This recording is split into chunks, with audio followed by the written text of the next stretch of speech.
kwa mfano wa Waziri Kabudi anayetamka maneno kwamba singeli ndio tunaichagua kuwa ndio nyimbo ambayo italiwakilisha taifa duniani kote, nyimbo ambazo zinachezwa na wanawake wakidhalilisha utu wa mwanadamu, wakidhalilisha thamani ya mwanamke, wanacheza matako yakiwa wazi. Hivyo wako wana machoka ambao wanatamka maneno kwamba amezidi mdomo. Helbeti kazidi mdomo sana. Nikwambia wewe joka, mwana joka, hata Yesu alizidi mdomo wa kuwasema Mafarisayo wezi, wa kuwasema wanasheria majambazi waliokuwa na wabebesha wenzake mizigo mizito, lakini wao hawaibebi mizigo. Kwa kusema hivyo, mamlaka zilimkamata zikamua, wakampa shitaka la kwamba huyu ndiye mfalme wa Yahudi. Hati yake mashtaka ilisema hivyo kwamba aliyejisema mfalme wa Yahudi. Ina maana kwamba Yesu alishtakiwa na kuuawa kwa kosa la uhaini. Kama ilivyo kosa la uhaini ni kunyongwa, hivyo Yesu alinyongwa kwa kosa la uhaini. Sauti ya Mabadiliko ni wito wa kujiunga na harakati hizi za kujenga jamii mpya yenye watu wapya katika nchi mpya ambamo ndani yake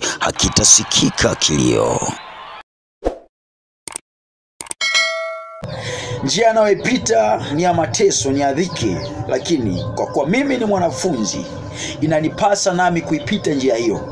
Sioni shaka ndani ya moyo wangu, kwa sababu njia ya imani, njia ya haki haijapita mahali palele mama. Njia ya imani haina unyoronyoro. Njia ya imani ni maumivu. Ikiwa umeamua kushika njia ya imani, ikiwa umeamua kuitwa Mkristo, unasali na unatumia Biblia hii, ni kuhakikishie kwamba Yesu tuliyepewa hatujapewa kumwamini tu, ila na kuteswa kwa ajili yake.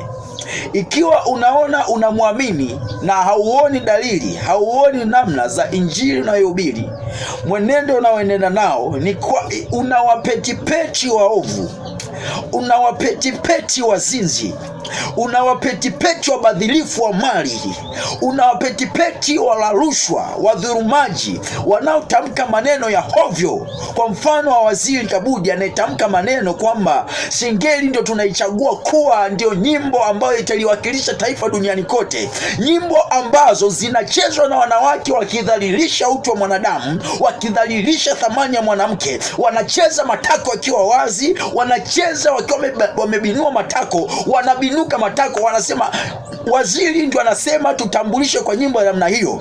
Ikiwa mimi ni Mkristo, ikiwa wewe ni Mkristo, unapaswa kupingana na uovu wa namna hiyo, sio kukubaliana nao. Haijalishi ni nani amezungumza, kwa sababu uangamivu wa taifa hili tutaangamia wote.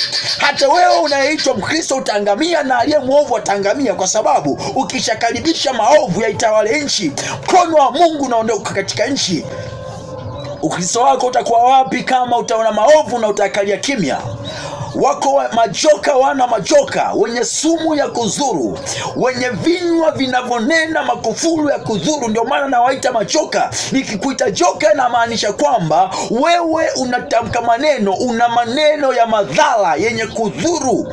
Wewe ni joka. Hivyo wako wana majoka ambao wanatamka maneno kwamba amezidi mdomo. Helbeti kazidi mdomo sana. Nikwambia wewe joka, mwana joka, hata Yesu alizidi mdomo wa kuwasema Mafarisayo wezi, wa kuwasema wanasheria majambazi waliokuwa na wabebesha wenzake mizigo mizito, lakini wao hawaibebi mizigo. Kwa kusema hivyo, alikuwa na mdomo, mamlaka zilimkamata zikamua, wakampa shitaka la kwamba huyu ndiye mfalme wa Yahudi. Hati yake mashtaka ilisema hivyo kwamba aliyejisema mfalme wa Yahudi. Ina maana kwamba Yesu alishtakiwa na kuuawa kwa kosa la uhaini. Kama ilivyo kosa la uhaini ni kunyongwa, hivyo Yesu alinyongwa kwa kosa la uhaini, naye alizidi mdomo hivyo hivyo.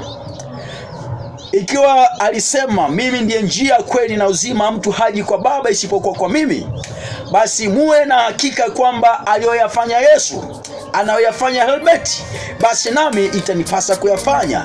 Aliwapitia mzee wangu Mbarikiwa, basi hayo nami itapasa kuyapitia.